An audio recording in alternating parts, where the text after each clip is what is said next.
বাংলা আপনার সঙ্গে প্রতি শঙ্কর। দেশে 24 ঘন্টা আক্রান্ত 3 লাখ পেরোলো। দেশে 24 ঘন্টা আক্রান্ত 3,17,532, সংক্রমণের হার 16.41। এ পর্যন্ত ওমিক্রন আক্রান্ত 9,287। রাজীব চক্রবর্তী রয়েছে। রাজীব, 3 লাখ ছাড়িয়ে গেল সংক্রমণ। রাজীব, একেবারে 3,17,532 জন গত 24 ঘন্টায় করোনা আক্রান্ত হয়েছেন এবং যেমনটা তুমি বললে যে করোনা সংক্রমণের যে হার, দৈনিক হার, সেটা কিন্তু 16.41% এবং সাপ্তাহিক হার 16.06%। এবং এক্ষেত্রে তোমাকে আমি বলে রাখি যে কেন্দ্রীয় স্বাস্থ্য মন্ত্রকের তরফে দুদিন আগেই সমস্ত রাজ্যকে চিঠি লেখা হয়েছিল যে যাতে টেস্ট বাড়ানো হয়, অর্থাৎ করোনার পরীক্ষা বাড়ানো হয়। দেখা যাবে যে গত কয়েকদিনের যদি পরিসংখ্যান আমরা দেখি, ধীরে ধীরে কিন্তু করোনা সংক্রমণ এবং পজিটিভিটির হার কমে আসছিল। সেক্ষেত্রে সরকারি যে আধিকারিক, স্বাস্থ্য মন্ত্রকের আধিকারিকরা তারা মনে করছে যে কোথাও না কোথাও এর পেছনে রয়েছে টেস্ট কমে যাওয়া। আর সেই তারপর বিভিন্ন রাজ্যে যখন করোনা টেস্ট বাড়লো, তারপরেই দেখা গেল এক ধাক্কায় করোনার সংক্রমণ অনেকটা বাড়লো এবং 3,17,000 যেটা হয়েছে, যে সংখ্যা, এটা মোটেই ছোটখাটো সংখ্যা নয় এবং বেশ ভয়ের একটা বিষয়। এবং এক্ষেত্রে তোমাকে বলে রাখি যে রিকভারি রেট, অর্থাৎ এখন সুস্থ হয়ে ওঠার যে হার করোনা থেকে, সেটা কিন্তু 93.69%। অর্থাৎ অনেক যে সুস্থতার হারেও দেখা যাচ্ছে একটু কম আসছে। এবং এই বিষয়টি থেকেই কিন্তু আসছে ওমিক্রন। যদি আমরা দেখি যে 9,287 জন টোটাল গত 24 ঘন্টায় এখনো পর্যন্ত ওমিক্রন আক্রান্ত হয়েছে। এখানেও একটি বিষয় থাকছে যে ওমিক্রনের টেস্ট, করোনা ধরা পড়ার পর ওমিক্রনের জন্য যে আলাদা পরীক্ষা করা হয়, সেটি কতজন মানুষের করা হচ্ছে, এই প্রশ্নগুলি কিন্তু উঠছে। ধন্যবাদ রাজীব। এবার অত্যন্ত গুরুত্বপূর্ণ একটি খবরের দিকে নজর রাখবো। এবার কি ওষুধের দোকানে ভ্যাকসিন পাওয়া যাবে? ওষুধের দোকানে মিলতে পারে কোভিশিল্ড, কোভ্যাক্সিন, এমনই সম্ভাবনা তৈরি হয়েছে। কারণ বিশেষজ্ঞ কমিটি তারা বাজারে ভ্যাকসিন ছাড়ার অনুমতি দিয়েছে। ওঙ্কার সরকার আমার সঙ্গে রয়েছেন। ওঙ্কার, বিস্তারিত বলবো। ওঙ্কার, একদমই দেখো যে কোভিশিল্ড এবং কোভ্যাক্সিনের তরফ থেকে ডিসিজিআই এর কাছে ইতিমধ্যেই চিঠি পাঠানো হয়েছিল যাতে খোলা বাজারে এই দুটি ভ্যাকসিন নিয়ে আসা যায়। এর পরবর্তী সময়তে সাবজেক্ট এক্সপার্ট কমিটি তারা কিন্তু যেটা বলেন যে আরো বেশ কিছু তথ্যের প্রয়োজনীয়তা রয়েছে এবং সেই প্রয়োজনীয় তথ্য পেলেই তারপরে কিন্তু তারা খোলা বাজারে আনার একটা ভাবনা চিন্তা করবে। ইতিমধ্যে সূত্র মারফত যেটা জানা যাচ্ছে যে খুব শীঘ্রই হয়তো কোভিশিল্ড এবং কোভ্যাক্সিন এই দুটি ভ্যাকসিন বাজারে, খোলা বাজারে মিলবে। অর্থাৎ এই যে প্যান্ডামিক সিচুয়েশন এই মুহূর্তে চলছে, সেক্ষেত্রে ভ্যাকসিনের জন্য কার্যত লাইন দিতে হচ্ছে বিভিন্ন মানুষকে বিভিন্ন সময়। কিন্তু এই যদি খোলা বাজারে যদি চলে আসে, সেক্ষেত্রে কিন্তু অনেকটাই সুবিধা হবে এবং যেটা জানা যাচ্ছে যে সাধারণ মানুষ খোলা বাজার থেকেই সেই ভ্যাকসিন কিনে তারা কিন্তু নিতে পারবে। এটা একটি বিষয়। এবং পাশাপাশি আরো একটি বিষয়, তা হচ্ছে গিয়ে যে বিষয়টি নিয়ে একটু সংশয় হচ্ছে, তা হচ্ছে গিয়ে এই ভ্যাকসিনগুলিকে সংরক্ষণ করার জন্য একটি নির্দিষ্ট তাপমাত্রার প্রয়োজনীয়তা রয়েছে। সেই তাপমাত্রা রেখে সেই কোল্ড চেন মেনটেন করে সেই ভ্যাকসিন কি রাখা যাবে, সেই বিষয় নিয়ে একটি প্রশ্ন থাকলেও আপাতত ভাবে যেটা জানা যাচ্ছে যে 2 ডিগ্রি পর্যন্ত টেম্পারেচার এই ভ্যাকসিন রাখা যায়। সেক্ষেত্রে এই ভ্যাকসিন সংরক্ষণ করে বাজারে নিয়ে আসা সম্ভবপর। গোটা বিষয়টি নিয়ে কেন্দ্রীয় স্বাস্থ্য মন্ত্রকের তরফ থেকে এখনো সরাসরি ভাবে কিছু না জানালেও খুব শীঘ্রই এই বিষয় নিয়ে পরিষ্কার করতে পারে কেন্দ্রীয় স্বাস্থ্য মন্ত্রক, এমনটা কিন্তু সূত্র মারফত জানা যাচ্ছে। ধন্যবাদ ওঙ্কার। এবার বাজারে মিলতে পারে কোভ্যাক্সিন এবং কোভিশিল্ডের টিকা, এমনটাই বিশেষজ্ঞ কমিটি তারা অনুমতি দিয়েছে। সম্ভাবনা তৈরি হয়েছে যে বাজারেই মিলতে পারে এই টিকা।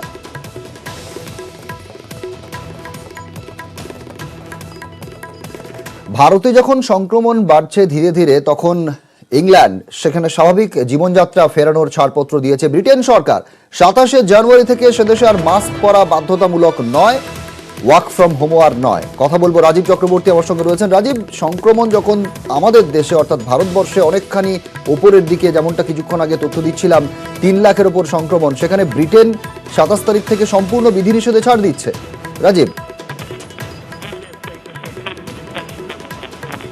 রাজীব চক্রবর্তীর সঙ্গে কথা বলছি এবং তার আগে আপনাদের আরো একবার জানায়, বরিস জনসন ব্রিটেনের প্রধানমন্ত্রী, তিনি বলছেন 27শে জানুয়ারির পর থেকে আর মাস্ক পরা বাধ্যতামূলক নয়, কোভিড বিধিও মানতে হবে, এরকম কোনো ব্যাপার আর থাকছে না ব্রিটেনে, এবং ওয়ার্ক ফ্রম হোমও আর থাকছে না। রাজীব চক্রবর্তী রয়েছেন। রাজীব, আমাদের দেশে যখন সংক্রমণ আজ প্রায় 3 লাখের ওপরে, সেখানে ব্রিটেনের প্রধানমন্ত্রী তিনি বলছেন যে 27শে জানুয়ারি থেকে আর কোভিড বিধিনিষেধ মানতে হবে না। রাজীব,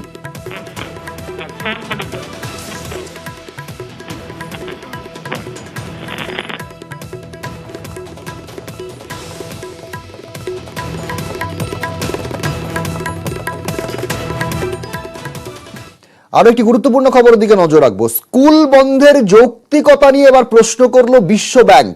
শিশুদের টিকাকরণ না হওয়া পর্যন্ত স্কুল বন্ধের বৈজ্ঞানিক কোনো ভিত্তি নেই। স্কুল করার সঙ্গে সংক্রমণ বাড়ার সম্পর্ক নেই।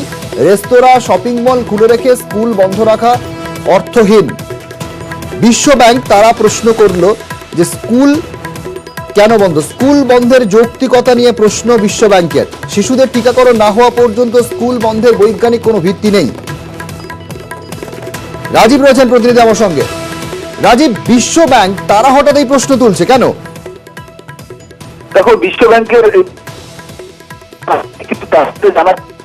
রাজীব, তোমার কথা ঠিকঠাক শোনা যাচ্ছে না, একটু স্থান পরিবর্তন করো। রাজীবের কাছে আসছি। স্কুল বন্ধের যৌক্তিকতা নিয়ে প্রশ্ন বিশ্ব ব্যাংকের।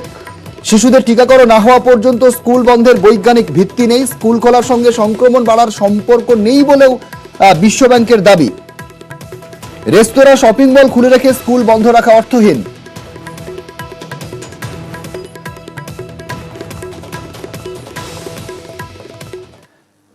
এবার একটু এ রাজ্যের পরিসংখ্যানের দিকে নজর দিই, কারণ রাজ্যে সংক্রমণের হার খানিকটা কমেছে, তবে আক্রান্ত এবং মৃতের সংখ্যা বেড়েছে। দেখাবো। রাজ্যের সংক্রমণের হার নিম্নমুখী। মঙ্গলবার থেকে আরও খানিকটা কমল সংক্রমণ। মঙ্গলবার রাজ্যের সংক্রমণের হার ছিল 19.38%। বুধবার তা কমে 16.98%। বুধবার রাজ্যে দৈনিক আক্রান্তের সংখ্যা বেড়েছে।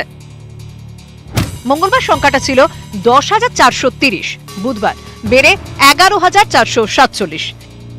রাজ্যে মৃত্যুর সংখ্যাও বেড়েছে। মঙ্গলবার রাজ্যে 34 জনের মৃত্যু হয়, বুধবার মৃত 38। বুধবারও আক্রান্তের সংখ্যার নিরিখে রাজ্যের শীর্ষে কলকাতা, তবে কন্টেনমেন্ট জোনের সংখ্যা কমেছে। বুধবার কলকাতায় আক্রান্ত 2,154, উত্তর 24 পরগনায় 1,798, দক্ষিণ 24 পরগনায় আক্রান্ত 888। কলকাতা উদ্বেগ বাড়াচ্ছে বহুতল ও আবাসন। বৃহস্পতিবার আবাসনের সদস্যদের নিয়ে বৈঠকে বসার কথা কলকাতার ডেপুটি মেয়র অতীন ঘোষের। নিউজ 18 বাংলা। রাজ্যে সংক্রমণ বাড়ছে, ফলে একাধিক বাজারে বিধিনিষেধ, যেমন ক্যানিংয়ে সেখানে বিভিন্ন বাজার বন্ধ রাখার সিদ্ধান্ত নেওয়া হয় এবং গত 3 দিন ধরে ক্যানিং বাজার, তালদি, সাতমুখী বাজার বন্ধ রয়েছে। 3 দিন পর আজ বাজার খুলতেই উপচে পড়া ভিড়। সেই ছবি আপনাদের এই মুহূর্তে দেখাচ্ছি, ক্যানিংয়ের ছবি, যেখানে মানুষজন অনেকে মাফলারকে মাস্ক হিসেবে ব্যবহার করছেন। ক্রেতা বিক্রেতাদের মধ্যে কোনো রকম সচেতনতা থাকছে না, কোনো রকম সামাজিক দূরত্বও নেই, করোনা বিধিও মানছেন না অনেকে। 4 দিন ধরে তো আপনাদের বাজার বন্ধ, বাজার তো 3 দিন বন্ধ ছিল করোনা বেড়েছে বলে। এবার আপনাদের ডায়মন্ড হারবারের ছবি দেখাবো। সেখানেও একই ছবি, ডায়মন্ড হারবার বাজার 2 দিন বন্ধ রয়েছে। বৃহস্পতি এবং শুক্রবার 2 দিন বাজার বন্ধের সিদ্ধান্ত হয়েছে। সেই মতোই আজ সকাল থেকে সমস্ত বাজার বন্ধ করা হয় এবং মানুষজন রাস্তায় বেরিয়েছেন, কিন্তু বাজার বন্ধ। খানিকটা সংক্রমণ আটকানোর চেষ্টা ডায়মন্ড হারবারে। ডায়মন্ড হারবারের পাশাপাশি এবার আপনাদের বারুইপুরের ছবি দেখাবো। বারুইপুরে সেখানেও সংক্রমণ মোকাবিলায় 2 দিন দোকান বাজার বন্ধ। বারুইপুর পুরসভার 17 নম্বর ওয়ার্ড 19 গ্রাম পঞ্চায়েতের সব দোকান বাজার বন্ধ রাখার সিদ্ধান্ত প্রশাসনের। সেই ছবি আপনারা দেখছেন। দক্ষিণ 24 পরগনাতে একাধিক জায়গায় সংক্রমণ অনেকখানি বেড়েছে, তাই বারুইপুরে সেখানে বাজার বন্ধের সিদ্ধান্ত। পাশাপাশি বারাসতের ছবি দেখাবো। উত্তর 24 পরগনায় বেশ কয়েকটি জায়গায় এখনো বাজারে নিয়ন্ত্রণ। বারাসতের ছবি দেখাচ্ছি, বাজার বন্ধ রাখার সিদ্ধান্ত নেওয়া হয়েছে। বারাসত 2 নম্বর ব্লকের 7টি গ্রাম পঞ্চায়েতের সব বাজার বন্ধ রয়েছে আজ। বারাসতের পাশাপাশি গোবরডাঙ্গার ছবি দেখাবো। গোবরডাঙ্গায় সেখানে কিন্তু বাজার খোলা রয়েছে, মানুষজন কোভিড বিধি মানছেন না, একেবারেই অসচেতন। প্রত্যেকে ক্যামেরা দেখে অনেকে মাস্ক পরছেন, সেই ছবি আপনাদের এই মুহূর্তে দেখালাম। গোবরডাঙ্গার ছবি। মাস্ক কোথায়? ঘর নয়, মাস্ক পরেই থাকতে হবে। মাস্ক নামানো কেন? আপনি তো মাল দিচ্ছেন, কথাও বলছেন। দাদা মাস্ক কোথায়? বাজারে এসছেন তো? গোবরডাঙ্গার পাশাপাশি এবার আপনাদের খড়িবাড়ির ছবি দেখাবো। খড়িবাড়িতে সেখানে উপচে পড়া ভিড়ের মধ্যেই চলছে বাজার। খড়িবাড়ির পুরনো অধিকারী হাট, সেখানেও মানুষজন কেউই সেরকম ভাবে মাস্ক পরছেন না। ক্রেতা বিক্রেতাকে একেবারে তারা মাস্ক ছাড়াই ঘুরে বেড়াচ্ছেন। ক্যামেরা দেখে অনেকে মুখ লুকোচ্ছেন। আসছেন বাজারে সবজি সবজি কি নিতে কোথায় বিক্রি করবেন? বিহারে। মাস্ক পরেননি কেন? আমার ওইদিকে তো মাছ এখন পরে না, থেকে সেদিন পরেনি। মাস্ক পরেন না কেউ? না, লাগানো ছিল, এখন তো মাস্ক পরেন আপনি?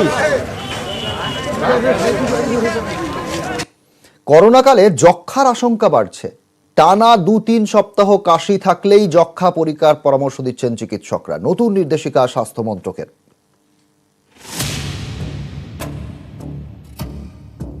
করোনা আতঙ্কের মধ্যেই ভয় ধরাচ্ছে যক্ষ্মা। কেন্দ্রীয় স্বাস্থ্য মন্ত্রকের নয়া নির্দেশিকা, করোনা কালে টানা 2-3 সপ্তাহ কাশি থাকলেই যক্ষ্মা পরীক্ষা করাতে হবে। কোভিডের সময় একটা কাশি হয় এবং পোস্ট কোভিডের বেশ কিছুদিন, আমরা প্রথম 5-7 দিন কিন্তু অনেক মানুষের ক্ষেত্রেই কাশিটা থাকছে।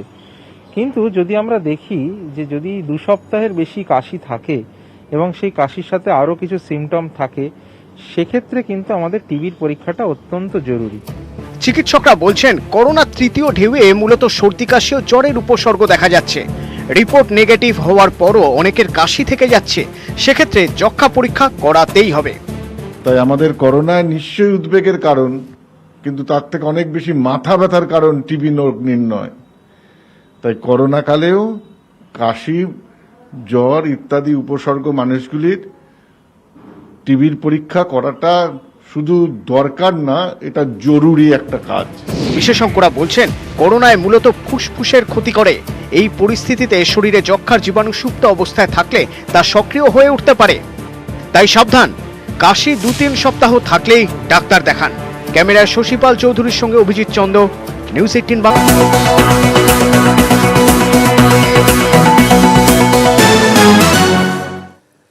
রাস্তাহারি এবার দিশেহারা হয়ে পড়ল 10টি হাতির একটি দল। সপ্তাহখানেক আগেই 3টি শাবক সহ দলটি পশ্চিম মেদিনীপুর থেকে সারেঙ্গার জঙ্গলে ঢুকে পড়েছিল। এরপর কার্যত তারা দিশেহারা হয়ে পড়ে। এরপর দলটি ক্রমশ উত্তরমুখী হয়ে আজ সকালে ছাতনায় গিয়ে হাজির হয়।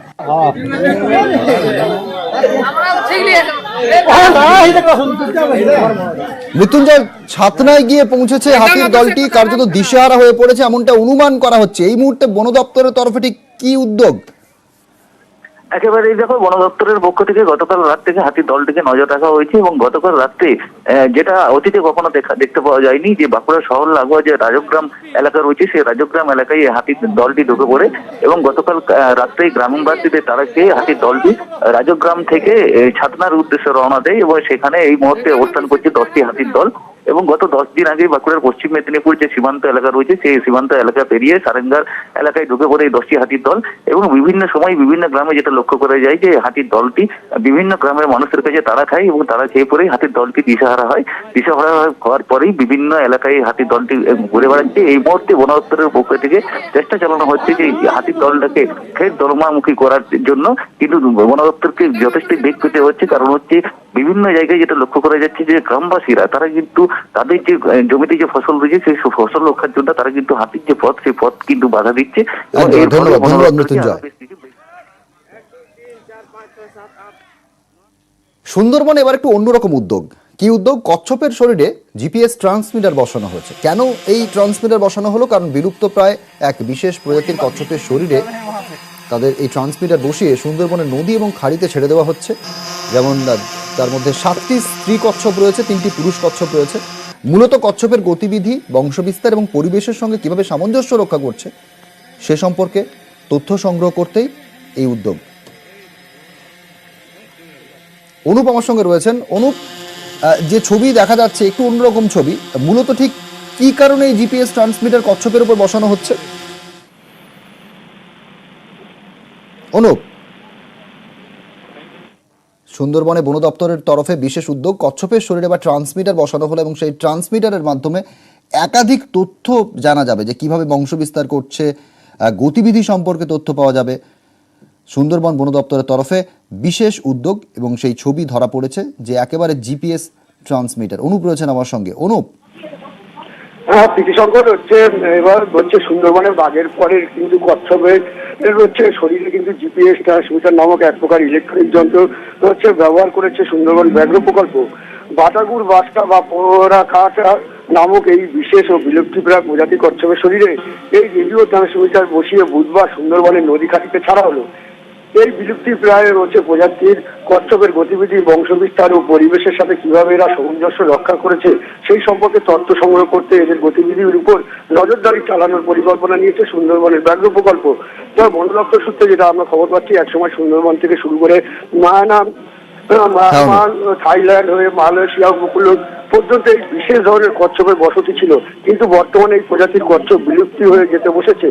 বেশ কিছু বছর আগে আনুমানিক 1995-96 সালের হচ্ছে বন দপ্তরের তরফ থেকে সুন্দরবন থেকে হচ্ছে সামুদ্রিক কাঁটা প্রজাতির কচ্ছপের ডিম সংগ্রহ করে তা ফোটানো হয়, কিন্তু সেই নবজাতক কচ্ছপগুলির একদম মধ্যে ধন্যবাদ।